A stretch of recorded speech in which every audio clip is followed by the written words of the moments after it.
네, 오늘 어제 나온 경제지표 몇 가지 좀 살펴보도록 하겠습니다. 가장 눈에 들어왔던 부분은 필라델피아 연은 지역 연은 제조업 지수가 크게 급락을 했습니다.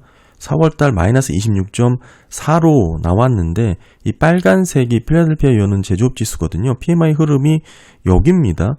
직전 저점과 비슷한 수준이고 사실 이 정도까지 떨어졌던 사례는 이 08년 금융위기 초입하고 비슷할 수준이죠. 다음으로는 팬데믹 이후에 나타났던 이런 흐름인데 상당히 제조업 경기 악화되고 있다. 이렇게 볼 수가 있고요. 사실 어제 소매 판매도 간단하게 살펴봤지만 전반적으로 1월달, 2월달까지 올해 초에 들어서 계속해서 시장 컨센을 좀 하회하는 흐름이 이어지다가 어제 지표에서는 소매 판매가 그래도 생각보다 긍정적인 흐름이 나왔다. 다만 이런 흐름은 4월 관세 부과 전에 나타났던 사재기 현상으로 볼 수 있기 때문에 좀 주의해서 살펴봐야 된다라고 말씀을 드렸지만 더불어서 이런 흐름 자체가 상호 관세가 어느 정도 유예된 경향이 있잖아요. 그렇기 때문에 이런 부분에 있어서 좀 지속될 여지도 충분히 있고 또 맞물려서 그동안 많이 늘려왔던 재고 부분을 좀 소진하면서 일정 부분 기간을 버틸 수 있는 움직임도 상충되기 때문에 이런 흐름 가운데 급격하게 소매 판매가 나빠진다. 이렇게 보기엔 좀 어렵습니다. 더불어서 특히 이제 2월달 상품 소비가 크게 떨어지면서 소비 하락을 주도했는데 3월부터는 미국의 핵심 소비라고 볼 수 있는 서비스 소비 역시 상당히 부진하게 나왔었거든요. 그런 흐름 가운데 어제 소매 판매에서 유일한 서비스 항목에 대한 외식 흐름도 제가 말씀을 드렸지만 그런 부분에서 일시적인 계절 효과라든지 계절 효과로 흔들리는 일시적인 MOM 변화율일 수 있다. 이런 변동성 가운데서 해석할 여지가 있기 때문에 조금 더 지켜봐야 된다. 이렇게 봐야겠죠. 사실 미국 소비를 지켜보는 데 있어서 전반적으로 리테일 기업들의 흐름을 살펴보면 제일 명확합니다. 그런 흐름에서 전반적으로 미국 소비는 계속적으로 감소세에 접어들었고 부진한 흐름이 이어진다. 이렇게 봐야 됩니다. 특히나 이제 제조업 같은 경우에는 진작에 침체급으로 위협을 받고 있는 상황이고 이런 흐름 자체가 일부 개선되는 듯 하다가 다시금 관세 우려로 주저앉고 있는 그런 모습을 보여주고 있습니다. 특히 이제 필라델피아 연의 제조업 지수가 크게 떨어진 배경에는 신규 주문에 대한 항목의 하락폭이 매우 컸는데 이번 4월달이 마이너스 34%로 떨어졌죠. 지금 파란색 위치가 여기입니다. 보시면 과거에 상당히 낮은 레벨, 이보다 경기가 나쁠 수 없다라고 볼만한 그 정도 레벨까지 떨어진 것이고요. 더불어서 이 표는 뉴욕 연은과 필라델피아 연은의 평균치로 비용에 대한 흐름의 차트인데요. 보시면 지불 가격과 수치 가격의 흐름입니다. 제가 예전에도 말씀을 드렸지만 지난달 지역 연은들의 지불 가격과 수치 가격의 흐름을 놓고 정리를 해보면 사실 뉴욕 연은을 빼고 대부분의 지역 연은 제조업 지수에서는 지불 가격이 상승하고 수치 가격이 하락했다.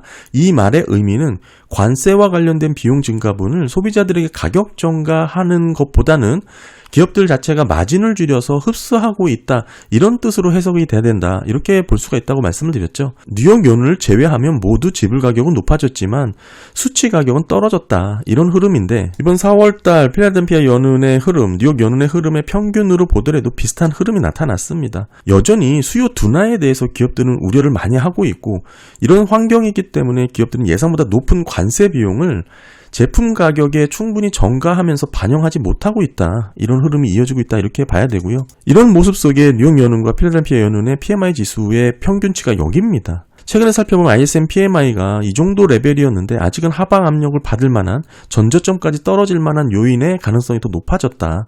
이렇게 봐야겠죠. 지역 연은의 PMI가 먼저 나오고 이런 부분을 어느 정도로 추이를 살펴보게 되면 좀 늦게 나오는 우리 ISM PMI에 대한 흐름을 좀 먼저 선행해서 살펴볼 수 있다고 계속 강조드리고 있습니다. 최근 나오게 된 지역 연은의 이런 제조업 경기가 생각보다 빠르게 악화되고 부진한 모습이 나타났다. 이렇게 간단하게 정리를 할 수가 있고요. 더불어서 S&P 글로벌 제조업 PMI 흐름도 살펴보도록 하겠습니다. 여전히 비슷한 흐름인데 관세의 불확실성 영향으로 생산이 줄었다. 신규 주문이 둔화됐다. 이렇게 언급을 하고 있습니다. 2월달까지는 어느 정도 강력한 성장의 모습이 나왔는데 이후에 공장 생산이 뚜렷하게 줄은 것이죠. 고용 증가세도 멈췄고 주문도 둔화됐다. 한반도로 경기가 하방 압력에 대한 가능성이 높아졌다. 이렇게 봐야 되고 물가죠. 비용 인플레이션이 22년 8월 이후 가장 높은 수준으로 기록이 됐다. 물가 압력이 높아지고 있는 모습을 언급하고 있습니다. S&P 글로벌 미국 제조업 PMI는 직전달 52.7에서 3월달 50.2로 하락을 했고요. 이 수치는 올해 들어 가장 낮은 수준을 기록을 한 겁니다. 경기 전망은 악화됐죠. 한마디로 트럼프 정부의 정책 불확실성으로 인해서 이런 경기 전망이 상당히 나빠졌다. 더불어 고용은 지난 4개월간의 증가세 이후에 큰 변동이 없었습니다. 고용이 줄었다 이런 뜻은 아니고 지난 4개월 동안 고용이 늘었지만 이번 달은 정체됐다. 이 정도 수준이고요. 생산과 신규 주문은 둔화된 추세, 그리고 전망에 대한 불확실성이 고용 결정을 주저하게 만들었다. 이렇게 봐야 되고, 물가 압력, 비용 압박은 주로 관세 영향으로 심화되었고, 원자재 가격 상승 2년 반 만에 가장 높은 수준을 기록을 했다라고 언급을 했습니다. 지금 S&P 글로벌 PMI는 12월 달 이후 처음으로 생산이 감소하는 흐름이 나타났습니다. 이런 감소폭이 결국 주요 지수 헤드라인 PMI에 대해서 큰 영향을 미쳤고요. 3월달 이런 생산의 감소는 2월달 거의 3년 만에 가장 빠른 생산 증가가 2월달에 기록이 됐는데 이후에 뚜렷하게 대비가 되는 그런 감소다.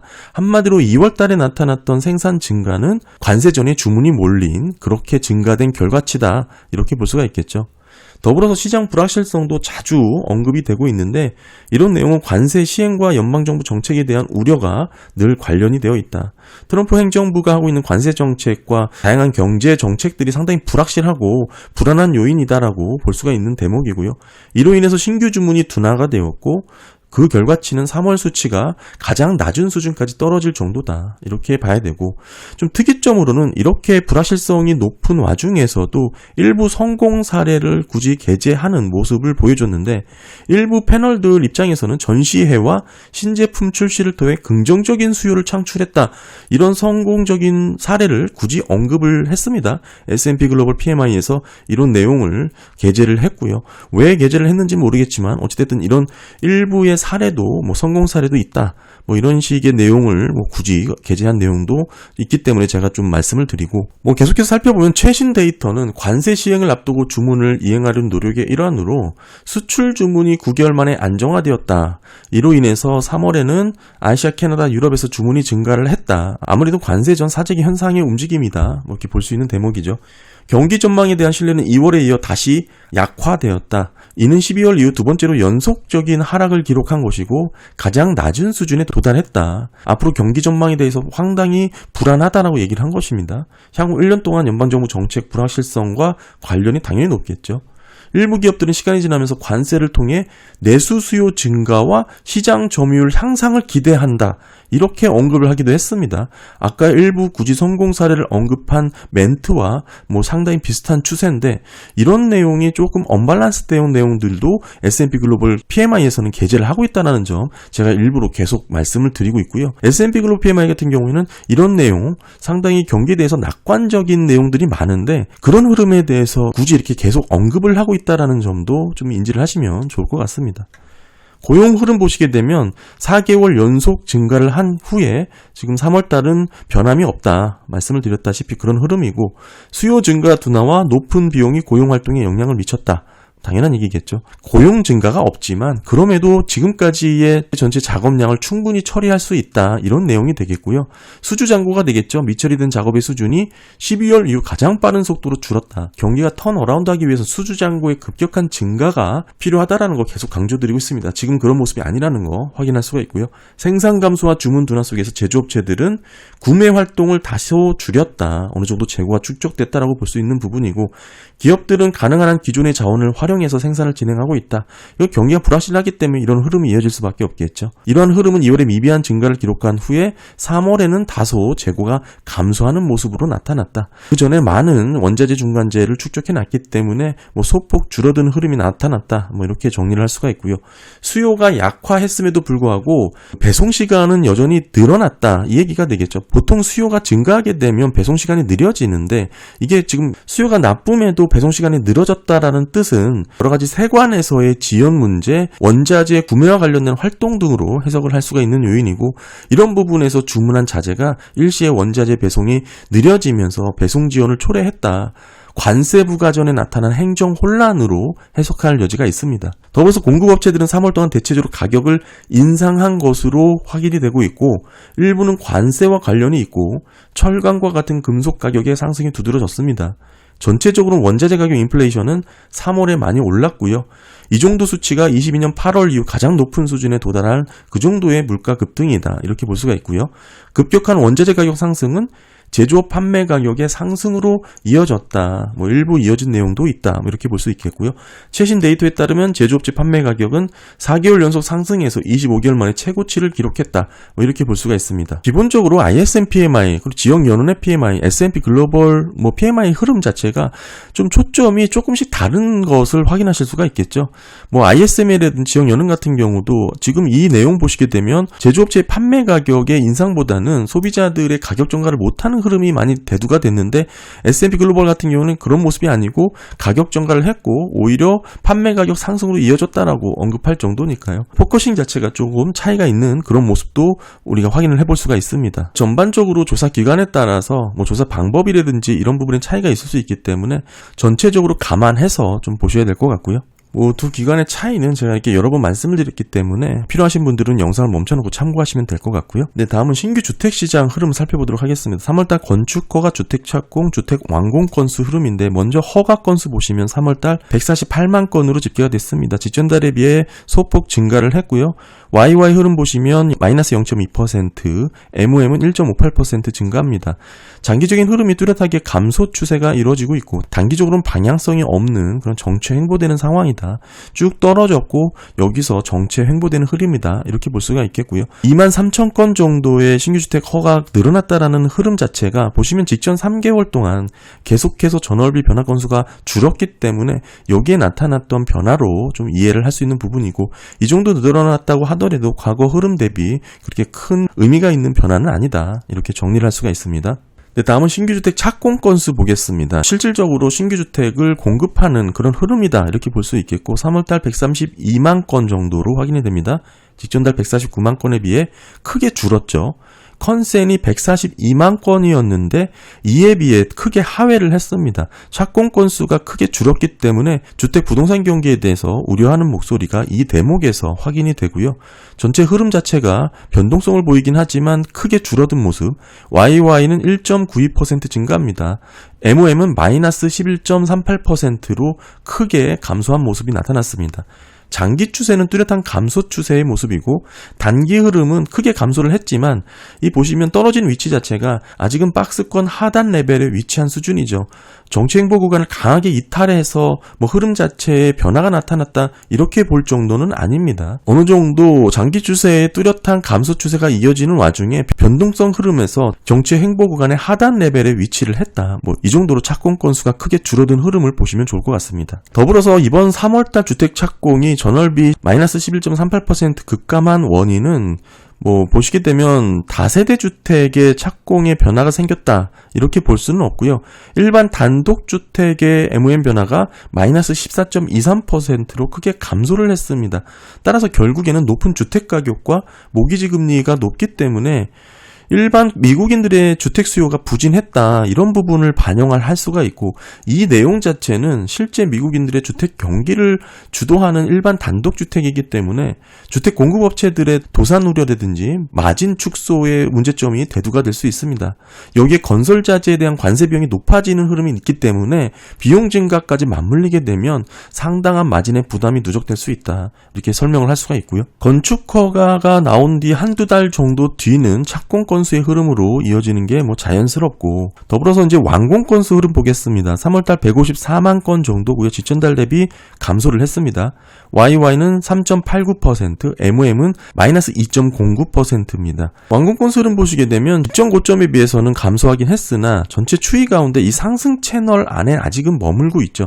따라서 지금 앞으로 향후 몇 달간의 추세, 이 상승 추세를 이탈해서 더 감소세로 떨어지느냐 이게 중요할 것 같은데 아직 여전히 최근 추세 안에 머물러 있지만 이런 흐름이 상승 채널을 이탈해서 더 감소하게 된다면 뚜렷한 감소세로 이어질 가능성이 높습니다. 이 완공 건수 자체가 계속 증가하는 흐름 가운데 꺾이는 모습으로 저는 해석을 하고 있는데 왜냐하면 이런 흐름 자체의 선행에서 볼 수 있는 데이터가 현재 건설 중인 주택 건수가 있습니다. 이 건설 중인 주택 건수가 완공 건수를 선행한다라고 볼 수 있겠죠. 이미 확연하게 피크아웃을 했고 3월달 139만 건으로 직전달 대비 더 줄었고요. 이 정도 수치가 21년 7월 이후 최저치입니다. YY는 15% 감소고 MOM도 1.35% 감소입니다. 여전히 마이너스 감소세가 유지 중에 있고요. 한마디로 완공하지 못한 주택 건수는 급격하게 줄어들고 있다. 따라서 향후에 주택 완공 건수의 중간세는 감소할 수밖에 없다. 이렇게 볼 수가 있는 것이죠. 이게 줄어든다라는 의미는 건설 일자리 변화율이 더 꺾인다는 얘기가 되겠죠. 3월달 1.75% 변화를 가져왔는데 그래도 어느 정체 행보되는 부분에서 이탈을 해서 급격하게 둔화되는 모습이 나타났습니다. 그럼에도 여전히 과거에 보시게 되면 경기 침체 직전에 급격한 감소세가 나왔는데 지금 와서야 그런 비슷한 추세가 이어지고 있다. 뭐 이렇게 봐야 되고요. 최근 차트 보시면 3개월 연속 가파른 감소세가 나오고 있죠. 이런 흐름을 정리해 놓은 게 이 차트입니다. 지금 주택건설 일자리가 계속 증가세가 나왔던 배경에는 신규주택 완공 건수가 꺾이지 않았기 때문인데 과거 흐름 보시게 되면 주택건설 일자리가 꺾이면서 신규주택 완공 건수도 함께 꺾였고 착공 허가 건수 뭐 다 마찬가지였죠. 건설 중인 주택 건수도 마찬가지였습니다. 그렇기 때문에 결국 주택건설 일자리도 같이 줄였는데 지금은 이제 주택건설 일자리가 계속 견고하게 증가했던 배경에는 신규주택 완공이 잘 꺾이지 않았던 흐름인데 말씀드렸다시피 건설 중인 주택 건수 줄었고 신규주택 착공 줄었고 허가 건수도 줄었죠. 따라서 완공 건수도 줄어들 수밖에 없다. 이런 흐름이 되면 주택건설 일자리도 꺾이게 된다. 이 말씀을 드립니다. 그런 흐름이 YY 흐름에서 3월달 지금 최근 3개월 내 가파른 감소세의 모습이 여기죠. 확인되었다. 이렇게 말씀을 드릴 수 있고요. 따라서 건설 중인 주택 건수의 YY 변화율이 지금 마이너스 15%를 기록했다는 것은 상당히 이례적인 상황입니다. 지금 이 레벨까지 떨어졌던 게 과거 08년 경기 침체 직전이고 IT 버블 때는 이때까지 떨어지지도 않았습니다. 그리고 90년 경기 침체 직전에도 이 정도 레벨까지 떨어졌었고요. 상당히 이례적인 건설 중인 주택 건수의 감소세다. 이렇게 볼 수가 있고 너무나 명확한 지표이기 때문에 좀 중요하게 살펴봐야 될 내용이다. 정리할 수 있습니다. 결국 우리가 매크로 데이터를 볼 때 뭐 소프트 데이터도 중요하지만 하드 데이터의 변화를 좀 중요하게 보죠.